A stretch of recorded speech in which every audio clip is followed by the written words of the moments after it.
नमस्कार, आपलं खूप खूप स्वागत आहे आई बाबाच्या स्पेशल रेसिपीमध्ये। आज आम्ही आपल्यासाठी घेऊन आलो आहोत गुळाची गोड दशमी व खोबऱ्याची चटपटीत चटणी बनवण्याची सोपी रेसिपी। जेव्हा आपण 2-3 दिवस ट्रिपला किंवा बाहेर जाण्याचा विचार करतो त्यावेळी बाहेरचे खाणे आणि पोटाला अपायकारक असते, त्यामुळे आपण ही रेसिपी उपयोगात आणू शकता। बरोबर जाताना गुळाच्या गोड दशम्या व खोबऱ्याची चटणी घेऊन गेला तर ही दशमी 2-3 दिवस आपल्याला पुरेल आणि ती टिकूनही राहील। तर चला सुरू करूया। गुळाच्या दशम्या बनवण्यासाठी आपल्याला लागणार आहे 1 वाटी गूळ, 2 चमचे दही, 2 चमचे तूप आणि संपूर्ण कुटुंबाला पुरेल इतकं गव्हाचं पीठ। सर्वात आधी आपण गुळाचं पाणी करून घेऊया। पाणी जास्त गरम करायचं नाही, थोडं कोमट पाणी करून त्यामध्ये आपल्याला हा वाटीभर गूळ मिक्स करून घ्यायचा आहे।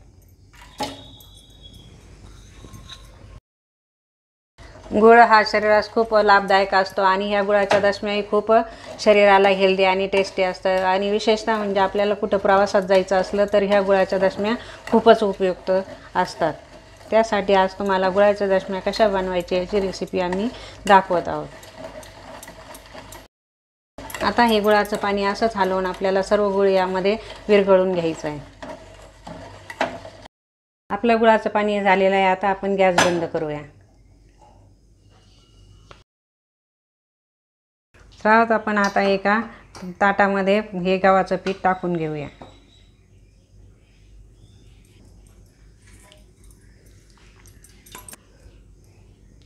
आता यामध्ये आपल्याला 2 चमचे तूप टाकायचं।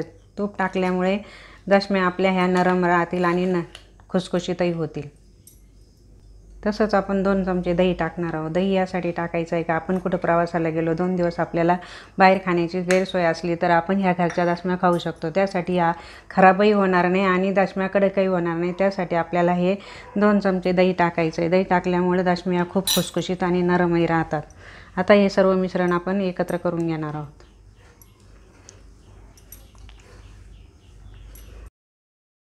हे सर्व मिश्रण आपलं एकजीव करून झालेलं आहे। आता केलेलं गुळाचं पाणी आपण यामध्ये थोडं थोडं टाकून हे पीठ भिजवून घेणार आहोत।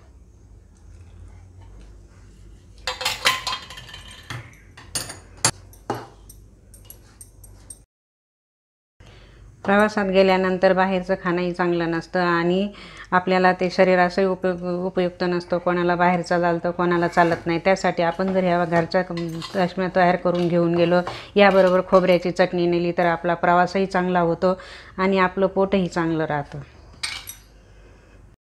या गुळाच्या पाण्यानेच आपण दशमीसाठी लागणारी कणिक चांगली भिजवून घेऊया। आपलं हे कणिक किती सोप्यात भिजवली जात आहे। जशी तुम्ही पोळ्याची कणिक भिजवता तसंच ही आपण दशमीचं पीठ भिजवत आहोत।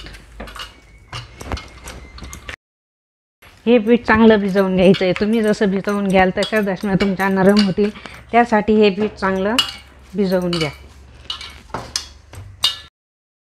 आपलं हे दशम्याचं पीठ भिजवून झालेलं आहे। आता ही आपण 5 मिनिटं असंच भिजू देऊ। मिनिटे झाली आहे। आपण आता याच्या दशम्या तयार करून घेऊया।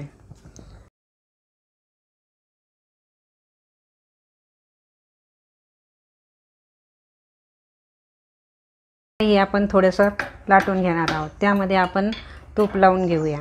याला तूप लावून आपण आता दशमी लाटून घेऊ। तूप लावल्यामुळे दशम्या खूपच नरम राहतात, त्यासाठी आपण याला तूप लावणार आहोत।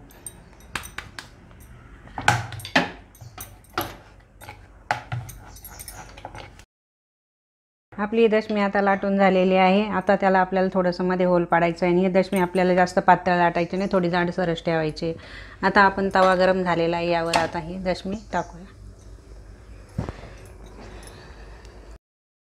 हळूहळू आपलं आता लॉकडाऊन संपत आलेलं आहे। आता मुलांच्या शाळाही सुरू होतील, तेव्हा आपल्याला कुठं फिरायला जायचं असलं तर आपण ह्या दशम्या नक्कीच करून पहा आणि प्रवासाला जाताना बरोबर घेऊन जा। आता आपण ही दशमी चांगली भाजून घेऊया। आपली दशमी आता चांगली भाजून झालेली आहे। आता आपण तिला दोन्ही बाजूनी तूप लावून घेणार आहोत। दोन्ही बाजूनी असं तूप लावून घ्यायचं आहे। आपली दशमी पहा किती नरम झाली आहे आणि किती छान फुगलेली पण आहे।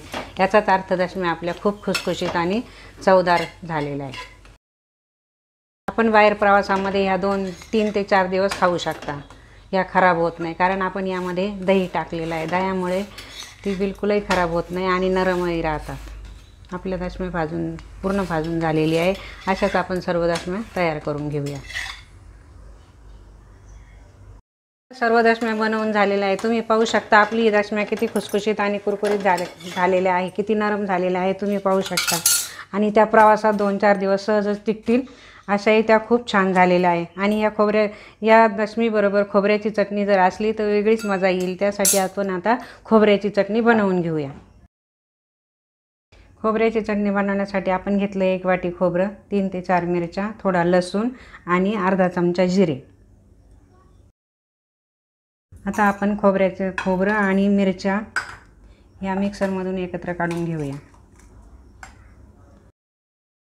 आता आपण मिरच्या आणि खोबरं एकत्र करून घेतलेलं आहे. त्यामध्ये आपण आता चवीनुसार थोडा लसूण टाकूया. चवीनुसार अर्धा चमचा जिरे टाकू.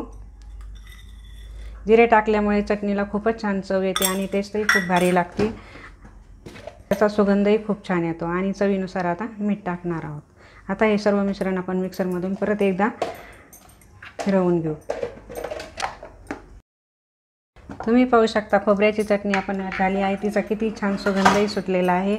आता ही चटणी आपण एका वाटीमध्ये काढून घेऊ आणि दशमीबरोबर आता ती सर्व करू. आपण आता ती एका वाटीमध्ये काढून घेणार आहोत.